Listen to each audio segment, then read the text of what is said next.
Hey guys, just wanted to do an analysis of some Highlander gameplay. Just played this match and I thought it was quite a fascinating one, so I'm just going to go through my thoughts and plays that I did throughout the match. Um, and yeah, just talking through.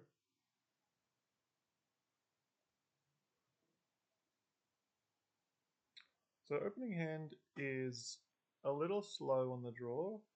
Um, Notably has Nexus plus Power Plant, but that means I have 3 mana on turn 2, so I can play a Talisman. So I won't really be affecting the board until turn 3 on the draw. I just played against my opponent and I know that they're on Dredge, so quite a quick deck. For that reason, I've decided to mull this hand.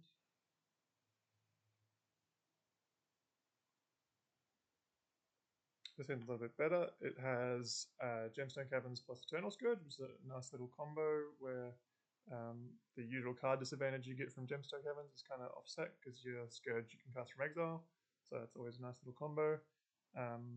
Misstep for a bit of interaction, and Mana Vault in conjunction with the turn 1 Caverns will allow me to play Mystic Forge turn 1. So happy to try this hand out. Put the Repurposer on the bottom and go ahead from there. The opponent starts with a Bizarro Baghdad, so my misstep isn't going to find its man today, or not this turn at least. Quite a scary start, but we'll see what they can put together with it. Discard a Poxwalker, a Stinkweed Imp, and a Basking Rootwaller. So Rootwaller Madness is going to bring back the Poxwalker. So 4 power turn 1, that's pretty impressive from the Dredge opponent.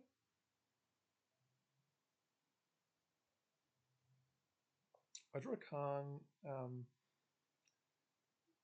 Knowing my sideboard, there's some argument that you might want to go power out the Khan and get a Relic or a Grafdigger's Cage just to turn off the graveyard shenanigans. If I do that, the Khan's going to go down to 3 and then just die to the Poxwalker, and I'll kind of have no gas to follow up. So I'm going to take the Mystic Forge line and hopefully um, I can put something together with it. I really need to kind of high roll with this, so let's go with that. I play it and I exile a Once Upon a Time because I don't want to draw it. I got an Ancient Tomb on top, so next turn I'll have at least 4 mana, which is good. Hopefully we can string something together.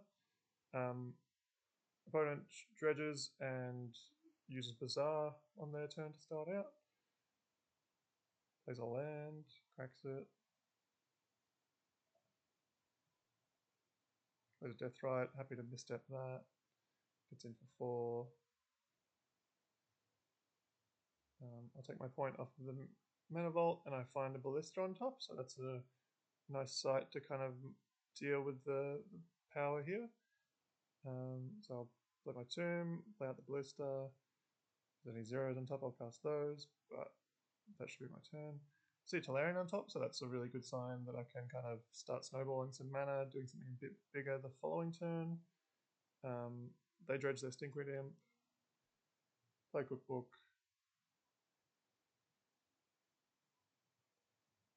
discard the Imp to the Cookbook, and then Bazaar again. Nothing too scary off of the Dredge. Discard the Stinkweed Imp and the Master of Death we knew about. There's a Stitcher Supplier. So we've got a lot of little things in the graveyard, but nothing individually is too scary. Like Dread Return, Faithless Looting, Anger's a bit scary.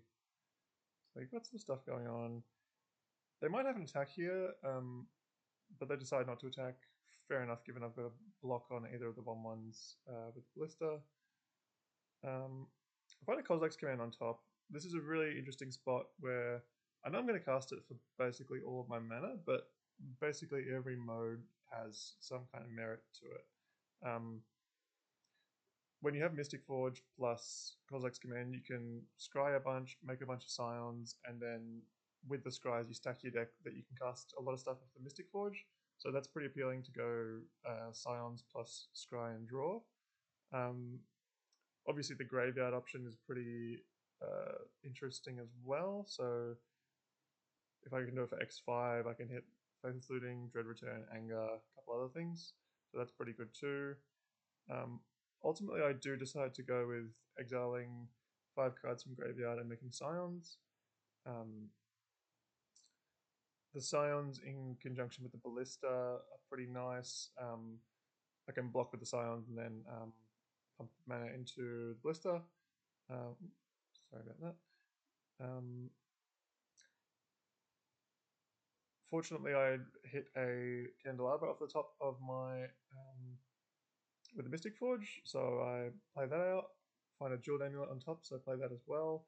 Play the Candelabra off of one of the Scions, and then untap the Tolarium with one of the Scions as well. Makes 6 mana, or makes 5 mana for me, which allows me to go Khan, get Relic and Progenitus, and sack another Scion to use the Relic, and then opponent skips it up. Fair enough, given both these artifacts turned off, nothing in hand, nothing in grave, and the board's pretty well taken care of with the Ballista plus the Scions. And then next turn I'll just untap and get Mycos and Flatus. So, yeah, very fortunate series of hits off of the Mystic Forge over 3 turns, but glad I chose that line over the Khan, and it paid off.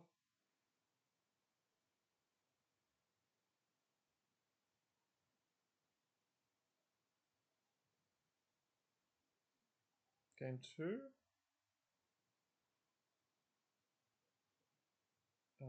Having sideboarded in a few graveyard hate pieces, a couple lock pieces, and just generally trimmed the slower things for playing more to the board, really, just to respect the speed of the Dredge deck. Opening hand's pretty unexciting, very happy to just sound powder it.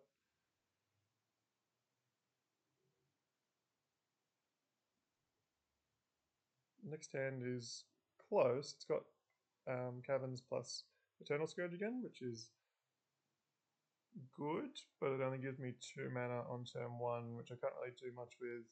If I don't draw a land in the top 2, then I'm casting Misstep, and that's all I'm casting for the game. And if you stumble against Dredge, you're going to be in a lot of trouble. So can't risk this hand either. See this hand, which is quite an interesting one as well. Still has the Cavern, so Cavern keeps showing up, but I appreciate it on the draw. I think this hand's fine. It has a lot of outs to play Golos for Dark Depths, and it's at the Thespian stage already. So knowing that opponent's not going to be able to interact very well with the Dark Depths, with the Merit Lage, happy to kind of lean into that strategy. So I'll put the Power Plant on the bottom just to keep Tron options live, and then just exile one of the baubles to the Gemstone Caverns. Another bizarre start. Let's see if it's as good as the last one. Not quite. Oh, the things that went to the bin aren't quite as exciting as last time, but the Hollow one, turn 1 is pretty good. I find a Talisman, which is perfect. Means I can turn to Golos.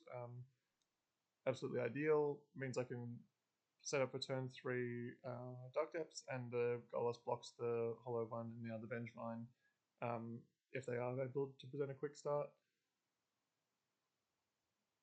So no play on turn 2, which is great to see. No extra power, just a Hollow one.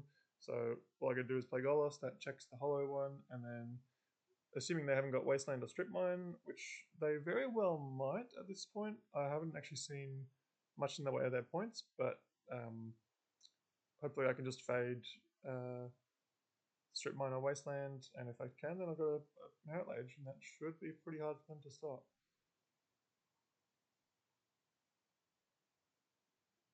A Dredge, nothing too notable. They're spinning their wheels a lot, but they're not really putting a lot of power into play. Remember, Druid is scary, but luckily I have drawn a Ballista to take care of it. So, yeah, if Hammer Druid were to activate and hit, well, Narcomoebas here, but if it were to hit a lot of little creatures that could come up the board and maybe chump the Merit Lage for a turn, then I could certainly see myself losing. But luckily the Ballista checks that, and I can still activate the Dark Depths and play Candelabra, thanks to them playing an Urborg. So I'll do just that.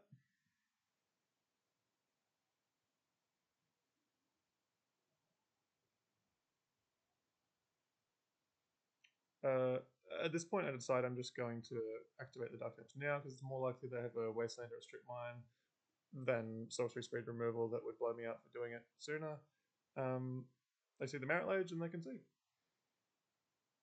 And that was the match. Nice quick 2-0, but a couple interesting decision points and just an interesting sequence and quite fun decks to see pitted against each other.